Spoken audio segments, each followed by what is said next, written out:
Answers हम next video में discuss करेंगे। Representing real numbers on the number line.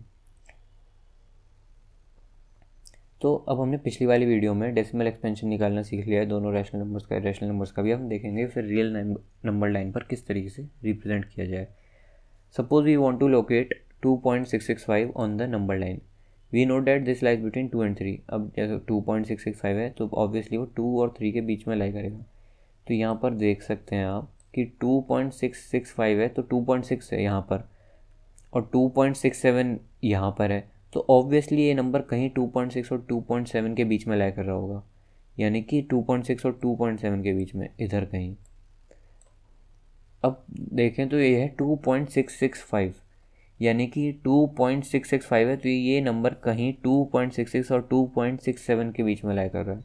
हम इसे और मैग्नीफाई कर देते हैं, तो 2.66 और 2.67 के बीच में जब हम इसे मैग्नीफाई करेंगे तो हमारे पास आएगा 2.661, 2.662, 2.663, इसी तरीके से एक आएगा 2.665। तो इस तरीके से देख सकते हैं आप कितना छोटी हो गई नंबर लाइन, बट हम इसे एक्सपेंड कर उस नंबर को लोकेट कर देते हैं। इसी तरीके से हम जितने भी नंबर्स हैं उनको नंबर लाइन पर रिप्रेजेंट करते हैं। ये जो प्रोसेस है रिप्रेजेंट करने का, इसे कहते हैं प्रोसेस ऑफ सक्सेसिव मैग्नीफिकेशन, यानी कि हमने इसे सक्सेसिवली मैग्नीफाई किया और उस नंबर तक हम पहुंच गए। सो यहाँ पर हम दोबारा ये क्या बात कह सकते हैं कि every real number is represented by unique point on the number line. Further every point on the number line represent one and only one real number. तो यहाँ पर एक्सरसाइज गिवन है सिंपल सी, नेक्स्ट वीडियो में discover कर लेंगे। So we have reached our next topic, that is operation on real numbers.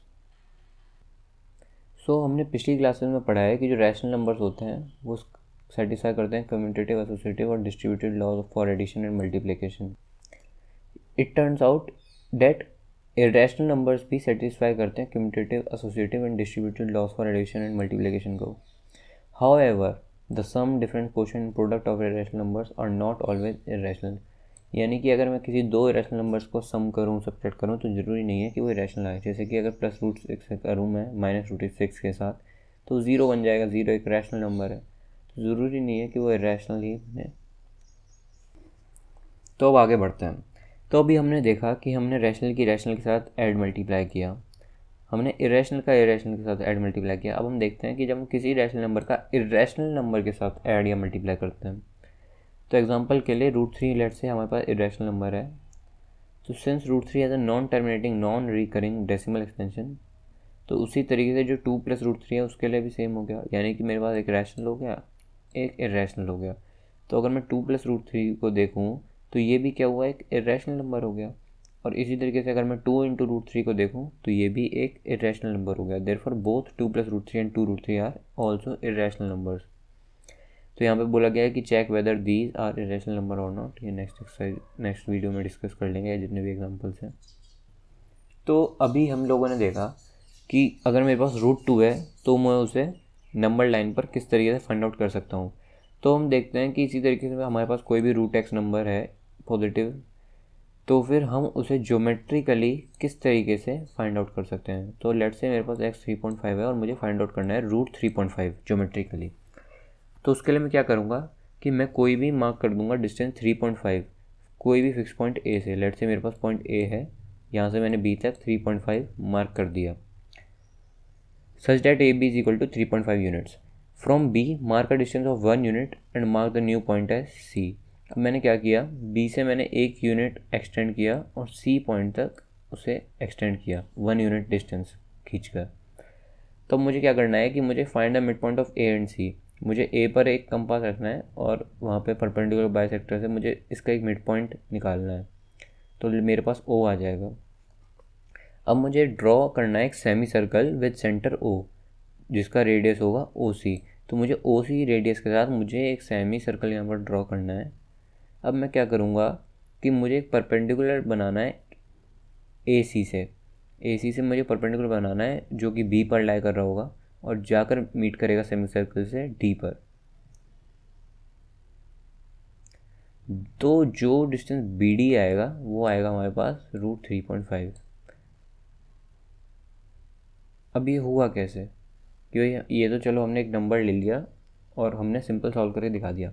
अब हम क्या करते हैं, हम एक रूट एक्स को लेकर चलते हैं कि मेरे पास भाई रूट एक्स है, मैंने एक्स डिस्टेंस ड्रॉ किया, 1 यूनिट ड्रॉ करी, यहाँ पर एक परपेंडिकुलर डाला, तो भाई ये रूट एक्स कैसे आ गया, इसे देखते हैं। Notice that triangle O B D is a right angle triangle. जो ट्राइंगल है ओ बी डी, तो वो क्या है, एक राइट एंगल ट्राइंगल है। Also the radius of the circle is x+1/2 units. अब रेडियस भाई कैसे है भैया, ये क्या हो गया, तुम लोग बोलोगे कि भाई x+1/2 यूनिट्स किस तरीके से आ गया। तो सिंपल देख सकते हो भाई, x+1 इसका डायमीटर हो गया इसी का, तो इसको डिवाइड बाय 2 कर देंगे, रेडियस आ जाएगा। तो इसी वजह से ओ सी जो है, जो रेडियस है, या फिर ओ डी हो गया, यहाँ से ये तक, ये भी तो एक रेडियस है ओ डी, तो ये इसकी वैल्यू x+1/2 यूनिट्स हो गई। तो हम क्या करते हैं कि ओ बी फाइंड आउट करते हैं। लेट्स से कि ओ बी क्या है, तो ओ बी क्या होगा, अगर मैं एक्स से ये रेडियस हटा दूँ ओ ए, तो मेरे पास ओ बी आ जाएगा। तो मैंने वही किया, एक्स से मैंने रेडियस माइनस कर दिया, तो मेरे पास x-1/2 आ गया, यानी कि ओ बी की वैल्यू आ गई। अब मैं क्या करूँगा, यहाँ पे जो राइट एंगल ट्राइंगल है ओ बी डी, मैं यहाँ पे पाइथागोरस अप्लाई करता हूँ, यानी B D square is equal to O D square minus O B square. Okay, so मेरे पास ओ डी जो था उसकी वैल्यू पता है, ओ डी रेडियस है, तो ओ डी रेडियस है तो भाई उसकी वैल्यू x+1/2 हमने निकाल ही लिया। ओ बी की वैल्यू हमने यहाँ से निकाल लिया, इस तरीके से x-1/2, मैंने इन दोनों का स्क्वायर किया है, मेरे पास x आ गया, यानी कि जो बी डी की वैल्यू वो कितनी आ गई, root x. This shows that B D is equal to root x. तो इस तरीके से हम कोई सा भी नंबर है, चाहे √2 हो, √3, √3.5, कुछ भी है, हम उसको ज्योमेट्रिकली इस तरीके से ड्रॉ कर सकते हैं। और अगर मैं अब बी डी से एक आर्क लेकर एक ड्रॉ करूं इस तरीके से यहाँ पर, जो इस लाइन को एक्सटेंड करे, तो यहाँ से जो बी से लेके यहाँ तक का जो डिस्टेंस होगा वो भी कितना आ जाएगा, रूट एक्स आ जाएगा। तो यहाँ पर जो बी ई है वो किसको रिप्रेजेंट कर रहा है, रूट एक्स को रिप्रेजेंट कर रहा है। अब हम एक बहुत इम्पॉर्टेंट नोटिफिकेशन आपको बता रहे हैं कि आप सब ने ये जो सिंबल है रूट का बहुत जगह यूज़ किया होगा, पर इसे कहते क्या है, तो इसे रेडिकल साइन कहते हैं। तो यहाँ पर बताया गया है, यहाँ पर आप इस चीज़ को नोट कर लें। आप, मैं उम्मीद कर रहा हूँ आप नोटबुक लेकर साथ में बैठे होंगे, ताकि जो भी चीज़ें थोड़ी बहुत जो कंसेप्ट चलें वो नोट करते हुए चलें, ताकि आपको क्वेश्चन सॉल्व करते समय आसानी हो, आप नोटबुक लेकर बैठ जाएं और आराम से क्वेश्चन सॉल्व कर पाएँ। तो अब कुछ प्रॉपर्टीज़ के बारे में डिस्कस कर लेते हैं जो आपने पिछली क्लासेस में पढ़ी भी होंगी, कि अगर हमारे पास लेट ए एंड बी भी पॉजिटिव रियल नंबर्स, तो root a b is equal to root over a dot root over b, ये हम आराम से कर सकते हैं। इसी तरीके से root over a upon b is equal to root over a upon root over b. तो इसी तरीके से यहाँ पे कुछ प्रॉपर्टीज़ हैं वो आप नोट डाउन कर लीजिएगा। ये प्रॉपर्टीज़ काम आएंगी इसी क्लास में नहीं, बल्कि फ्यूचर में भी जब भी आप कुछ पढ़ेंगे तब ये प्रॉपर्टीज़ बहुत काम आने वाली है। तो यहाँ पर बोला है simply simplify the following expressions, तो ये हम आराम से करेंगे नेक्स्ट वीडियो में, एग्जांपल जितने भी हैं।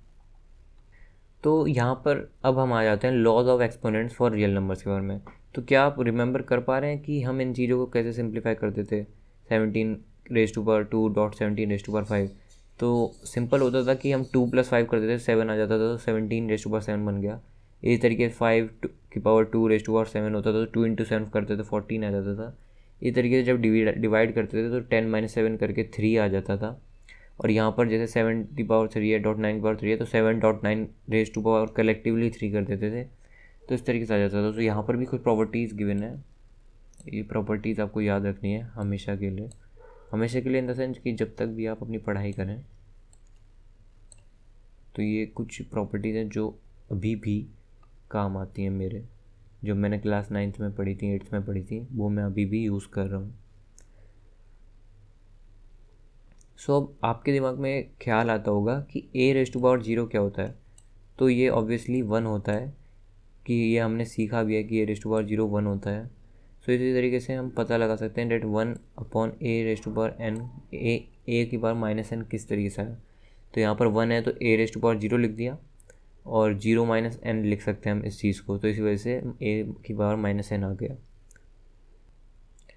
तो अभी एक बहुत ही महत्वपूर्ण प्रॉपर्टी की तरफ हम बढ़ रहे हैं कि अब आप देखो कि 4⁻3/2 मेरे पास कोई नंबर है, तो मैं इसे 2 तरीके से रिप्रेजेंट कर सकता हूँ, जो मैंने यहाँ पे किया हुआ है।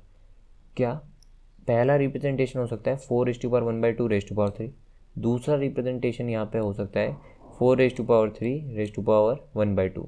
तो अगर हम इसे सॉल्व करेंगे तो आ जाएगा √4^3 यानी 2^3 = 8। यहाँ पर क्या आएगा 4^3 64, उसका स्क्वायर रूट ले लेंगे बाद में, तो वो आ जाएगा 8। तो देयरफॉर a⁴m/n = दिस √n, ये जो m तो रहेगा बाहर, रूट में आ जाएगा n। तो अगर हमारे पास √2 है तो मैं उसे लिख सकता हूँ 2^1/2। अगर मेरे पास क्यूब रूट ऑफ 8 है तो मैं उसे लिख सकता हूँ 8^1/3। यहाँ पर वो सेम प्रॉपर्टीज़ रिपीट हुई हैं, इन्हें आप प्लीज़ फोकस करिएगा, क्योंकि ये प्रॉपर्टीज़ आपको क्लास 9th में ही नहीं बल्कि आपकी फर्दर क्लासेस में भी बहुत ज़्यादा यूज़ होने वाली हैं। तो ये एग्जांपल से हम नेक्स्ट वीडियो में देख लेंगे। सो गाइस, यही था इस वीडियो में हमारे लिए। यहाँ पर चैप्टर की समरी है।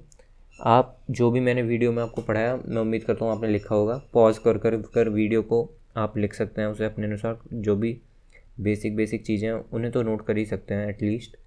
और यहाँ पर समरी गिवन है चैप्टर की, तो जब भी चैप्टर ख़त्म हो जाए आप समरी ज़रूर पढ़िए। समरी से क्विक रिवीजन होता है, उससे आपको ये भी पता चल जाता है कि भाई आपने जो पढ़ा कुछ चीज़ छूटी तो नहीं। और साथ ही साथ एक क्विक रिवीजन अगर आपको करना है ना किसी भी चैप्टर का, तो समरी इस मैथमेटिक्स में ही नहीं बल्कि आप कोई सा भी सब्जेक्ट पढ़ें अपनी लाइफ में, उसमें समरी बहुत काम आने वाली है। समरी एज आप रिवीजन ले सकते हैं। आप इसको पूरे चैप्टर को रिवाइज करने की जगह अगर आप समरी पे नज़र दौड़ा लें तो एक तरीके से रिवीजन होता है चैप्टर का। तो आज की वीडियो में बस इतना ही। अगली वीडियो में चैप्टर 1 के जितने भी क्वेश्चंस होंगे, चाहे वो एग्जांपल्स हों चाहे वो एक्सरसाइज हो, वो बिल्कुल सॉल्व कर आपको दिखाऊंगा। मैं पहले से ही सॉल्व कर दिखाऊंगा। जो कुछ बहुत ज़्यादा ज़रूरी क्वेश्चंस होंगे उनको मैं एक्सप्लेन कर दूंगा। बाकी सबके आंसर्स आपको मैं क्लिक कर इमेजेस खींचकर वीडियो में फ्री फॉर्म में कन्वर्ट कर आपको दिखा दूंगा, डिस्प्ले कर दूंगा। सो आज की वीडियो के लिए इतना ही। Thank you for listening. मिलते हैं नेक्स्ट वीडियो में।